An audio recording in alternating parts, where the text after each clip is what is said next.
Welcome to a brand new series called The Ultimate Fishing Day. I'm in the very fortunate position where I get to go out with the very best anglers in the business on what is their ultimate fishing day. Today, for the first episode, I'm at Ferry Meadows, not at the train station, but I'm meeting up with a man who is the very best in his chosen angling discipline. Enough waffle from me, let's go meet him and get started. That looks mega. Oh, this has got to make the outtake reel. Like it never happened. Oh, it's happening again. Matchy? I've not got a scourger behind me here.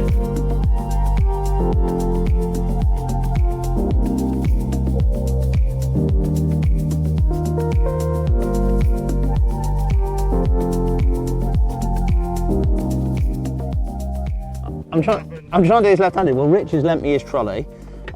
What he failed to mention is that his trolley is held together with a Guru stem on the thing, and then the wheels have just come off, literally. Not of this whole operation, just off his trolley.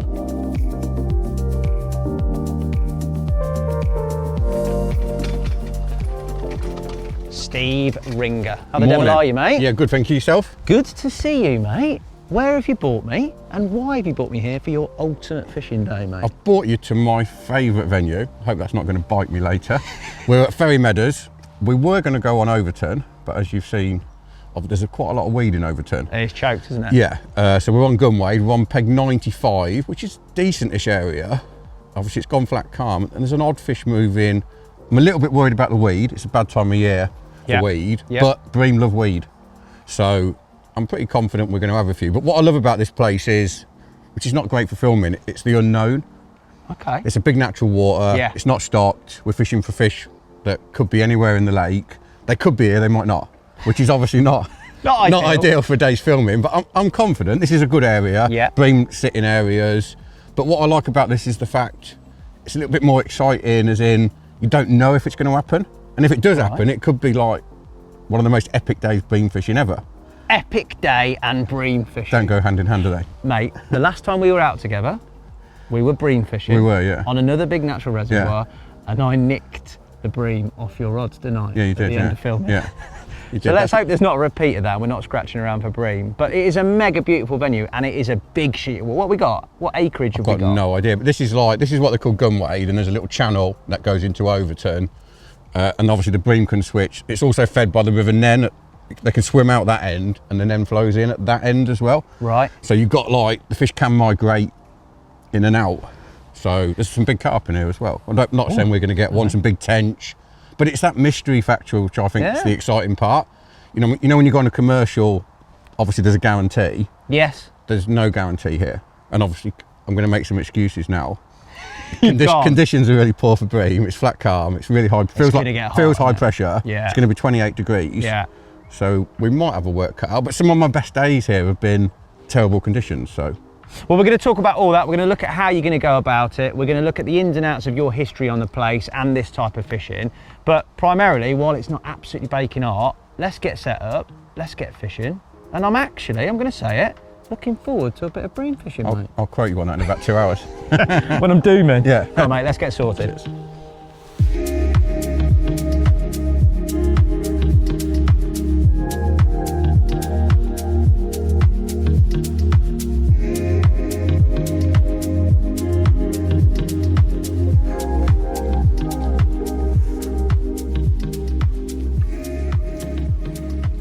Should we test it? Stand on it? Yeah, I normally do, yeah.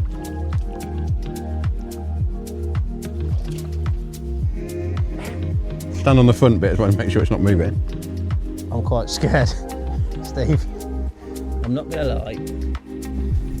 It's pretty solid, that. Not bad.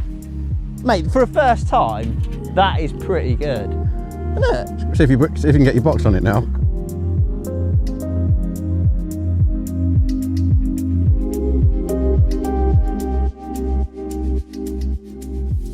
Steve, mate, we are in about 100 odd acres of absolute abyss. Yeah. We're trying to catch some BREAM. I'm leading around like I'm carp fishing. What am I looking for? What are you looking for to fish to? And how'd you go about finding it? Basically, we're at a time of year when obviously ferry's quite weedy. Yeah. So the bream love weed. Okay. The one thing that's like really apparent here, if you chuck like a carp angler, if you chucked out to that buoy in the middle, yeah, for instance, there's no fish out there. the fish hug the contours of features. Okay. So like basically you want to find a bit of weed and then get on the edge of it. So which is normally anything between like 40 and 60 metres max. Right. That's the line the bream tend to follow. So what you're looking for is obviously when the bomb a decent sort of donk, but then when you drag in, see that's pretty clean for me there. I don't know how far out it is. It looks, I think it's 50 odd. But you're doing that with your normal feeder setup. Normal feeder reel line. That's got braided reel line. It's got a leader on it. Okay. You need a minimum, I think, 1.5 ounce lead, because I think Right. anything lighter you can't feel it. Kit I've used today, rod choice. It's a 12-foot Aventus Steve Ringer, obviously my own signature rod. It's a very soft action rod, which is perfect for bream, but it's got plenty of power in the butt, so I can still punch sort of 40 and 50 gram feeders across a big crosswind. You know, I mean, sometimes on these big waters, the wind can really get up. So you need a rod with that sort of soft playing action, but it's got to have power in the butt so you can still be accurate. Accuracy when you're bream fishing is everything. Reel, Daiwa tournament distance, 2.5. It's loaded with 008 pulsate braid. And then I do my shot leaders in arm's lengths. It's got a 5 arm's length shot leader of 12-pound shield. I always go for a slightly longer leader here because there's quite a lot of zebra mussels, and zebra mussels and braid don't get on very well. So I tend to go for a slightly longer leader, hence the arm's lengths. 12-pound shield, it's really abrasion resistant, and it's a purpose designed shot leader material. I've tied that to my braid, literally looping the braid, tucked half blood knot to attach the leader to it, and then I'll just trim the knots tight. If we move down, I've got a 45 gram large Guru hybrid feeder. Literally all I do is thread the tail rubber onto the main line, tie a loop in below, and then there's a clip at the top of the feeder which just holds everything in place. And then it's literally 45 gram large. When you're on a big water, I do feel you need a big feeder. The fish have got to find it. Chucking tiny little feeders out on waters like this is not going to get you many bites. So when it comes to a hybrid, it's always a large. Also elasticated where allowed. I feel like you lose less fish with elastic. It just acts as a shock absorber. And if I wanted to have 2 or 3 feeders on the go, I can quick change it using the clip. So I could have another one ready loaded, catch a bream, clip the next one on, chuck it out, and I can be a little bit more efficient. Moving down, last but not least, we've got 5 inches of 016 Supernatural, size 12 Feeder Special XS, which is an extra heavy version of the Feeder Special, obviously eyed. Then I've got a little bayonet, just where I can just pin a little wafter. This one's a little trimmed down 8mm slim, but obviously I can fish a 6mm wafter, any sort of size wafters. For me, wafters are really good. It's just really important to keep varying that colour. If we were here in April, May, yes, I'd be thinking traditional feeder like cage window, rocket, like long hook length, maggots. Yeah. But because the time of year we're here, it's weedier. Yeah. A hybrid or method feeder tends to be a lot better because you're always fishing. Right. It's a bit like in your world, solid bag. Yeah, yeah. You can chuck gives you a buffer. You can chuck a solid bag anywhere. Yeah. Whereas here, like, you could chuck a cage out with a 50cm hook length today and you'd be like, God, the weed's terrible. Even though you've plumbed with a bomb and it feels quite clear. Because as soon as you move anything that's got a hook on it, you start to catch weed. Yeah. Whereas with a hybrid, there's 2 advantages to a hybrid. One, you're pretty much always fishing. And when you hook one as well, everything's more in line. You're not dragging a rocket or a window along the bottom, which gets stuck, and then you lose your fish. And obviously this place does get carp fished, so the fish are really tuned into like pellets, corn, fish meal type baits, little boilies. I mean, like in the last 3 or 4 years on here, I would never introduce worms at the start of a match. You wouldn't? Never. See, straight away I'm thinking bream natural venue, I'm thinking casters, worms, maggots, all that sort of stuff. Forget the pellets, forget all the sort of modern day carpy style bream fishing. But you're saying no? No, basically you want to be, because of the way it was spotted, it's changed so much. When I used to fish it 20 years ago, we used to bring 1.5 kilos of worms, Yeah. and just plough worms in, and it'd start slow. You get to like maybe an hour to go, and you'd have like 6, and then you finish with 16. Jeez. Like your pegs used to fill up with bream, the Yeah. more worms you fed. Right. But the last few years, you can put worms in, and they're literally poison. It's like you put some poison on the bottom. You know, What? Because they've seen so much. I don't know. It's obviously how they react to them. Like when we filmed underwater with Guru in the other lake in Overton, on the point, we put worms in one morning, and it was over 3 hours before the bream came over them. That's crazy, isn't They're it? just like that. But sometimes here, we could fish for an hour today, yeah, with no worms, and I'll say to you, I reckon we could put some worms in, put 2 big windows full of neat worms in, and catch 2 straight away. So as an impact, they can be amazing, but they're too risky To go in from the out. Yeah. Okay, cool. So if we catch from the start, we won't use any. But if we haven't caught any after maybe an hour, hour and a half, then we'll put a couple of windows in, like neat worms in a big window, smear the window, so it's like a real boost of flavour, shot worms. And that can. And sometimes you can think there's not a bream there, put 2 of them in, chuck out, and within 30 seconds you've got a bream. That's crazy. That's how mate. quick they can. So they're best kept for like an impact. Yeah, rather than from the get-go. But even when you do that, you put your 2 worms in, and let's say you catch one first, chuck over it, and then your initial reaction is, oh, they just want worms. If you keep putting them in, it goes again. So you have to keep putting them in, taking them out, putting them in, taking them out. Bream fishing could be this It's complicated. not always, mate. but if today goes well, we'll both start on a hybrid with a wafter or 3 dead maggots or something like that, and we'll just be steady away. But that's the difference between doing it at your level and then somebody just playing at it. It's those little things, isn't it? So basically, you found your spot. I've actually found a spot, so happy. Now the next stage, what do we do? What Basically, I think I've found a spot. I'm going to go and set the sticks up. Yeah. And then I'm going to see what distance it is, and then I'll clip up a bait up rod, this rod, and I'll clip up a conventional as well, so we can talk through it. Cool. So, but I'm going to start on a hybrid, because I think if I was in a match with the amount of weed that's here now, I would start on a hybrid. Okay. Cool. But That's we'll, brilliant. but we'll be baiting over the top and stuff like that. And there's a few little tricks that I'll tell you about. Tricks. I'll tell you about afterwards. Nice one, mate. All right, well, let's get going. Let's get wrapped up and see where we're at, and hopefully get some bait out there and catch a few.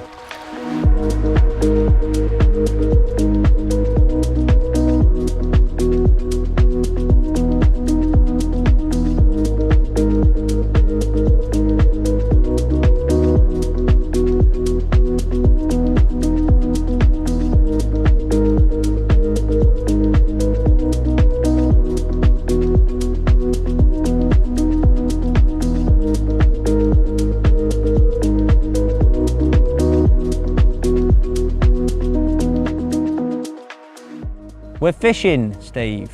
I resemble some sort of green mass from the weed and this green ground bait. I'm a bit stained, but they're out there. We're doing it. Hopefully, the bream turn up. I want to talk about this place. Obviously, you've chosen this place. You've talked about your love of natural venues and the sort of, how can you say, ad hoc nature, the surprise nature of the fishing in some aspects. This place itself, ferry. Yeah. How long have you fished it for? How much experience have you got? Why have you chosen here? First started coming when I was about 11, so probably before you were born. How old are you? Not telling you. 48. Are you 48? Yeah. So I'd have been here like 30, well, basically, yeah, 35, 36, 37 years ago. Wow. Used to come with club matches, mainly on the other lake. And back then, obviously shows you how much fish, like, if you caught £20 of bream, that was like red letter. Really? Yeah, you know what I mean? And that was regarded as excellent bream fishing. And then we used to come quite a bit when I was a kid, and then probably had a bit of a break, and then came back to it sort of 20 years ago, and all of a sudden it had changed. The bream had got a bit bigger, and like £100 weights, not saying they're the norm, but they weren't uncommon. Okay. In matches. And then it had like a boom period of like 5-6 years where there was loads of matches, some big weights. It was like the mecca.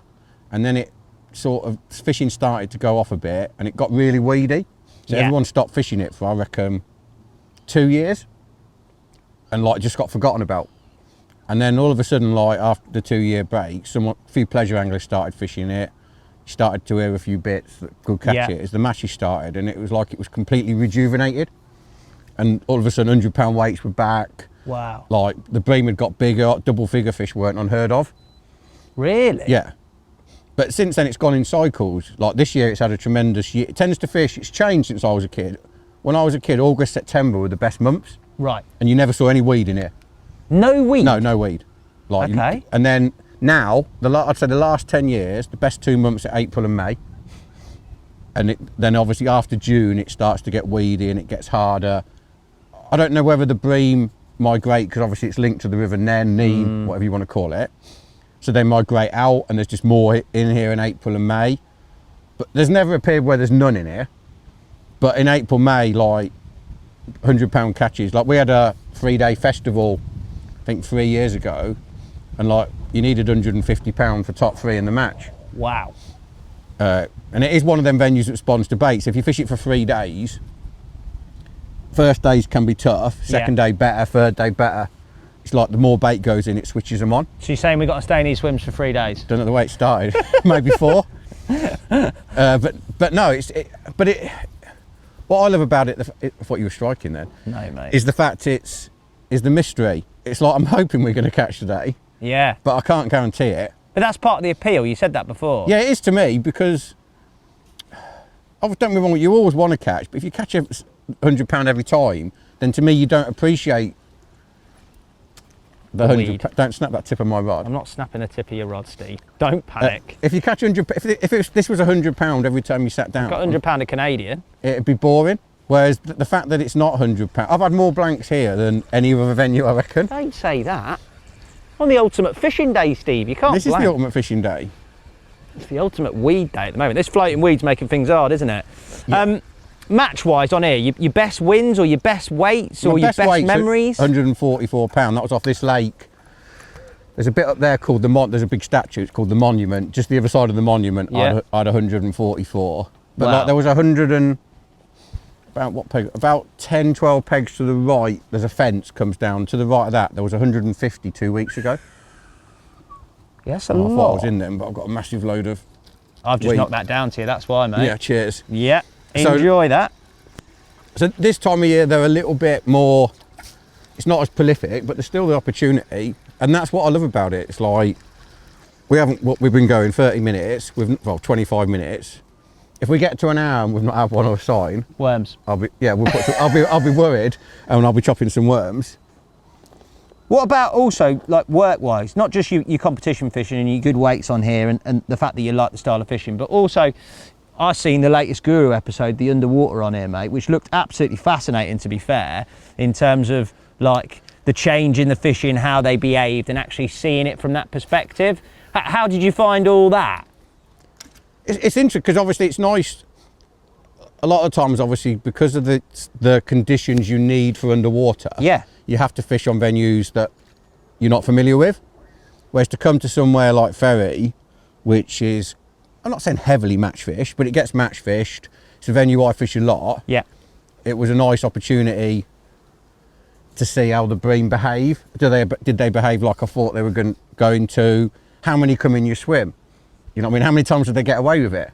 You know what I mean? I always try not to think about how many times they get away with it. Yeah, because I look at it, the way I look at it is like carp anglers. Someone like Danny Fairbrass, yeah, is like the ultimate rig technician. Yeah, of course. Tweaking bits, and they can't hook every fish. No. So what chances have I got? Well, it's bream. Yeah, but even the bream were getting away with it.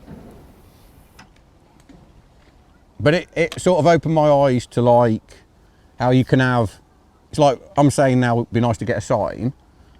Quite often on the screen there was like 5, 6 bream feeding. Matt Godfrey's on the box. And not a touch. Not a touch, no. So but you weren't getting like 55,000 bream descending on you, were you? No, but you'd think, I'd always thought if there was 5 bream in my swim, I'd know about it. Yeah. But it showed you could maybe have 2, 3, 4, 5 in your swim, and if you might not know about it, and if you weren't fishing for them quite right, you might not catch them. I know obviously carp angling or bream are stupid, they're the matchman's fish, they're easy. Yeah. But I think they're like any fish to a degree. When they're pressured, they wise up a little bit. Of course. I'm excited to see what happens. We just need a few of them to pull the old tip round, don't we, mate? Yeah, we'll give it, I would say an hour. I'd like one of us to either have a line or a bite in an hour. If not, then obviously we've got the worms. We can slop up the ground bait because the water's really clear. Yeah. Like clouding it up, giving them something visual to sort of home in on. That can suddenly spark. There's a few things we can try to spark a response. It's not suddenly going to spark it into £100. No. But it might catch us 2 or 3 on a hard day. Yeah, of course.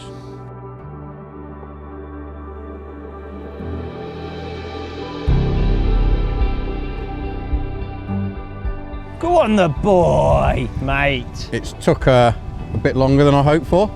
We were just saying, didn't we? You said an hour and we'd have some indications. I thought we would, and you know, I've tried a few tricks like the window full of worms.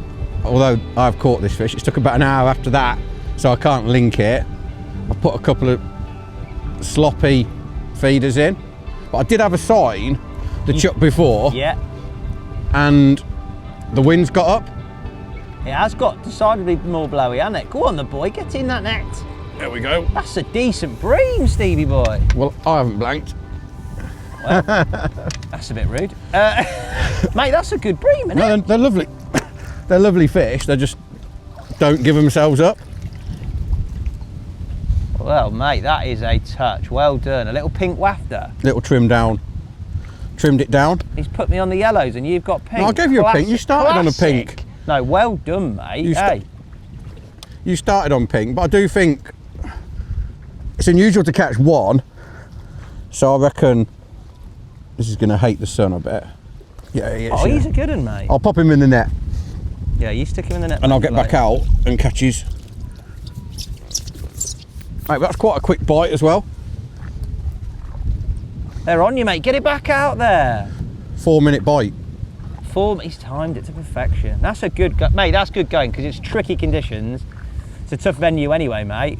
And it's taken a bit of time, but you got there. Maybe it is the worms, but you're saying it's not. I think if it was worms, it'd be instant. We'd have had it would have been quicker than like an hour. Right. But the fact I had an indication the chuck before makes me think hopefully that one's not on his own. Well, chuck me a pink wafter, mate. I will do. Let me get back out there first. No, you can't. It's not a very good tutorial, is it? If you're prioritising your own angling. It's about maximising your fish catching time. Like this. Good match talk. But conditions now are as good as they've been. Yeah. There we go. Shouldn't cross rods. Never cross rods. Conditions are good, and obviously because it's so clear and so bright. Yeah. There we go. Landed on the tray. Because it's so bright, I feel like a ripple could be really important. Oh, the raspberry ripple is what it's all about. That's got to be, I think, probably the biggest change is that wind has really got up, hasn't it? Yeah, the only other thing as well is I've tried to, like the last half hour, tried to be a little bit more active. Last 40 minutes, like put a couple of cloud, really soft ground bait in. Although I've had a couple of missed chucks. Sometimes like double chucking's good, because I think they're off bottom a lot of the time. What about 6 chucks of a bait up feeder? Is that not good? Depends what you put in it. It's neat pellet. Oh, hello. Is neat pellet very cloudy or not? Well, depends how I've mixed it. Probably put too much water in it, so it might be. But no, I always think when it's bright, sunny, flat, well, not obviously got a ripple now, but clear, they need something like visual to sort of home in on a little bit. Yeah. You can't just chuck it in, leave it, and expect to bore one on when in these conditions. When we're obviously not on loads either. You got to make it happen. Now, if you're enjoying the content thus far, make sure that you subscribe to this channel and click the little bell icon. That will tell you when we next upload a brand new video. Mr. Ringer, I've only gone and caught one, and so have you, mate. You have, and conditions are poor. Yeah. But as you've been pointing out, we're at a better time of day. That, I'm thinking also, like, it's not helping with this weed either, is it? This weed the weed's not helping, but it's the bright, sort of muggy conditions, I think, as well. Yeah. Although we've got a ripple, which is the only saving grace, condition-wise, it doesn't get much worse for bream. But the fact we've now had one each shows you that obviously there's some out there. Oh, just had an indication there, I think. Did you? I think so. It's that baiting approach, I think, that you've adopted. Well, you see, I've gone for the classic carpers, spawn the absolute granny out of it. You confused them. But I always look at that and think, how much bait you've put out, yeah? It's nothing. And then one finds your hook bait. So that can't just be one. But have you found that? Do you ever use hook? Because the hook baits here, we're using bright wafters, aren't we? Pink ones, whatever. Have you ever had it where you've used a more natural hook bait, or has it always been on a bright I've tried maggots today. Maggots can be good sometimes. Right. But today they haven't been. Just lately it's been like on here, fluorescent pink, fluorescent yellow wafters have been good. Yeah, yeah. It's interesting, isn't it? Do you think as this drops, we're going to get more opportunities and more bites? I feel like if the sun would stay in for like an hour, Yeah. And obviously the wind needs to keep going, but obviously it's not helping us with the weed. No, as I've just demonstrated there. Don't move the feeder. Problem is we've been fishing at the worst times of the day. Well, you did say get here at 9 o'clock. I did, but like we didn't start fishing. We didn't start fishing till 12. Yeah. So like, and when we got here, there was signs of fish. Yeah, yeah, there definitely was. Whereas, obviously, it's got to be fair, there's too much of a ripple now. I'm surprised we've not caught more, but then I know what this venue's like. It can be moody, but equally, the fact we've both caught one each. Yeah. I'll be astounded if we don't get. Oh, there we go.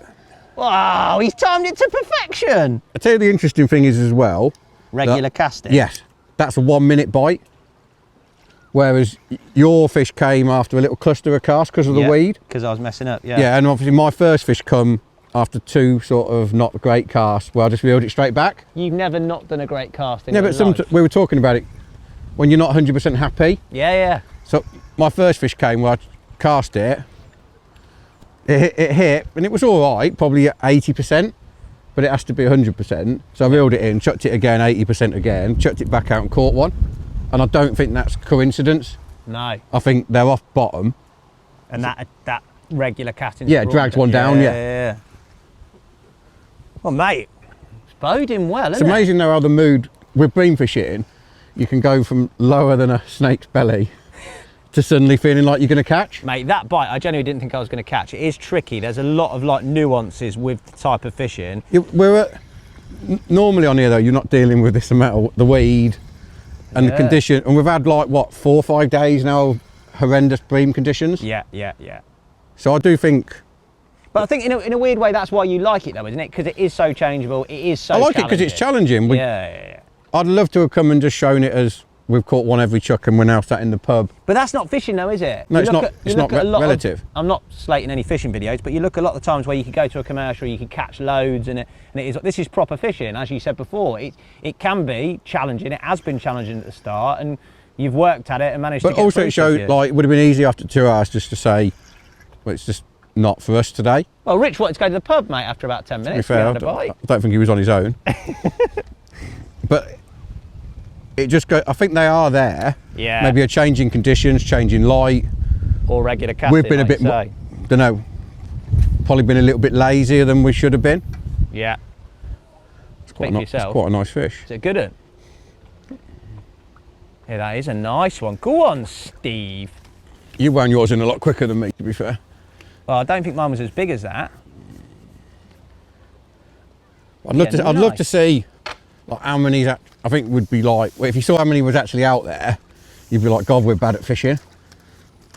But it's just conditions. Yeah. Oh, that's a really nice fish, mate. Yeah, to be fair, they're in quite What's good. That, £6? Yeah, £6. They're in good. I'll try and hold this one up. We're an expert holding yours up. Well, I don't obviously got a lot of experience holding bream. I've caught a lot of bream in my time. I've actually caught bream from lakes where bream aren't present. That's how good I am. But I much prefer doing it this way, mate. It's definitely, I like that challenge element, like you say, mate. This fish is really tense. Yeah, lovely. But that's a sort of stamp. You know what I mean? And I know some people don't like bream, but they're great. They are sort of the matchman's fish, but catching them when they're wild out of a water as big as this, in conditions which are about as anti-bream as you could get, yeah, is still to me quite satisfying. Yeah, I can see why, mate. I genuinely can. I'm not just saying that because I'm doing this. I haven't done it in years. I did it when I was a kid at like Saddington Reservoir, which is similar, but as you say, you've got the whole sort of spectrum of things. You have to work at it. You could go to any commercial you like with your ability and catch loads. Come in here, it is a challenge. It's different every day. You have to find things that work. And yeah, I get it. I completely get why you buy into it, mate. Not that I could do it week in, week out, don't get me wrong, but there's a lot to be said for it. If I had to catch a bream, it'd be this way. Hopefully as well now we're onto something with the more regular casting. Yeah. And like a little bit more cloud in the water. He's got this cloud theory, hasn't he? You like this cloud theory? So I didn't like that chuck. Didn't you? About a metre, it was probably a metre off from where I wanted it to be. Yeah, I think cloud, you know, look at the clarity of the water. Yeah. You know, if you just dump a load of bait on the bottom. Yeah. my honest opinion is breams are spending all their time off bottom. Right. In this. Like if you went over the top of it, you'd probably be able to see bream under the surface. Okay. So if bait's on the bottom and just sitting there, to me it's dead. Yeah, it's dormant. Yeah. Unless a fish goes in, and I think if a few fish start kicking it up, it's different. Yeah, of course. But you need something to drag one in, drag it down. That's better. That wind's just dropped a bit, hasn't it? Yeah, but I think we can get, to be honest, the wind would help with a weed. Yes, definitely. That's what's wiping me out. I'm the first in line for it, mate, the weed birds. Oh, that's the idea with you sitting on the right. Yeah, it's good angling. Sacrificial lamb. But the fact is, your bite came after a cluster of chucks. My first did. That was a 1 minute bite, which is fast for like a hybrid feeder for bream. Yeah. That fish has got to have, I've either landed it on its nose or it's followed it down. Do you think? Have you seen that on the underwater? Have you seen them follow it down from mid-water? No, because the problem with the underwater cameras, we realised is... They only show you the spot. you can't see up. Right. But what was noticeable was a couple of times when it died, Yeah. we put a couple of cages in of really wet, over wet ground bait. Okay. And they came back within 2-3 minutes, you started to see shadows again. Wow. As though they knew it was there. But I'm hoping now, that's 2 fish in 20 minutes. Yeah. I said 3 o'clock, mate. You did say 3, and in the matches, 3 till 4 is the best time. Is it? Yeah. It's normally just getting brilliant when the whistle blows and you have to pack up. But equally, you get days where you cast out, they're there from the start, and you're steady away all day. Yeah. I caught that last bream, went back out, nothing. This is a small one actually, like a big skimmer. Or it'd be a bream in some venues, but not for ferry. Then literally I've just slopped up some ground bait, mixed a load of corn into it, because corn's visual. And I thought yellow, visual, literally put 2 in on the surface when we're bait up rod. So I'm emptying the feeder right on the surface, chucked over the top with a smaller wafter, a 6mm. And literally, again, 2.5 minute bite and another bream. And I feel like, although that is a small one for here, it's still £4. We're starting to get somewhere. As in, the fish are definitely off bottom and they definitely need something visual to drag them into the swim. So all I did, so I've got some ground bait in there, it's all wetted up. So there's just ground bait and corn. And then got my bait up feeder, 2 sloppy feeders. That's a heavy cloud though. You might be thinking, how can you feed it on the surface? But because it's so wet and heavy, it's still sinking. Bit of bait falling through the water, and I think that's dragged that fish down. Well, that's what I think, so hopefully we can get into a bit of a rhythm now. Because I do feel like, I don't feel there's loads of fish out there, but there obviously is more fish than we thought. And I think the fact all the bites are quick, to me means they're off bottom and they're just following it down. Much smaller hook bait, that hook bait might be irrelevant, as in coincidence. If I could put one on, just pushing it onto a little, just a little yellow and pink 6mm. I'll clean that slime off before I chuck back out.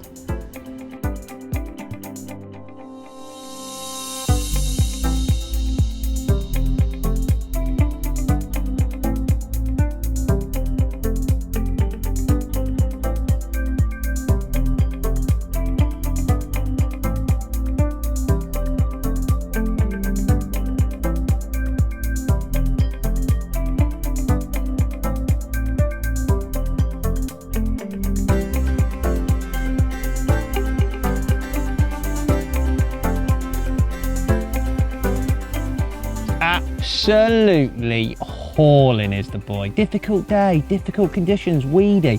He is sacking up. There is a reason he is the level he is, and he showed it today. I'm just watching in awe. Top bream, living the bream.